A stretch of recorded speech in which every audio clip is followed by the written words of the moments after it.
ಹಾಸನ ಜಿಲ್ಲೆ ಅರಸೀಕೆರೆ ನಗರದ ತಾಲೂಕು ಕಚೇರಿ ಆವರಣದಲ್ಲಿ ಜಯ ಕರ್ನಾಟಕ ಸಂಘಟನೆಯ ವತಿಯಿಂದ ಕೇಂದ್ರ ಸರ್ಕಾರ ಘೋಷಿಸಿರುವ ದಿನವನ್ನು ಹಿಂದಿ ದಿವಸ್ ಎಂದು ಘೋಷಣೆ ಮಾಡಿರುವ ವಿರುದ್ಧ ಪ್ರತಿಭಟನೆ ನಡೆಸಿ ತಾಲೂಕು ದಂಡಾಧಿಕಾರಿ ಸಂತೋಷ್ ಕುಮಾರ್ ಅವರಿಗೆ ಮನವಿಯನ್ನ ಸಲ್ಲಿಸಿದರು.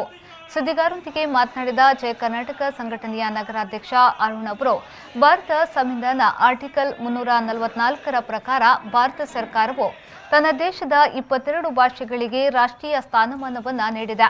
ಅದರಲ್ಲಿ ಕನ್ನಡ ಮತ್ತು ಹಿಂದಿ ಸಹ ಸೇರಿದೆ. ಆದರೆ ಹಿಂದಿಯನ್ನ ರಾಷ್ಟ್ರೀಯ ಭಾಷೆ ಎಂದು ಉಲ್ಲೇಖ ಮಾಡಿಲ್ಲ. ಸರ್ಕಾರದ ಆ ಆದೇಶವನ್ನ ಹಿಂಪಡೆಯದಿದ್ದರೆ ಮುಂದಿನ ದಿನಗಳಲ್ಲಿ ಉಗ್ರ ಹೋರಾಟ ನಡೆಸಲಾಗುವುದೆಂದು ಹೇಳಿದರು. ಈ ಸಂದರ್ಭದಲ್ಲಿ ಜಯ ಕರ್ನಾಟಕ ನಗರ ಮತ್ತು ತಾಲೂಕು ಪದಾಧಿಕಾರಿಗಳು ಹಾಜರಿದ್ದರು. ಕಿರಣ್ ಕುಮಾರ್, ವಿ4 ನ್ಯೂಸ್, ಅರಸೀಕೆರೆ.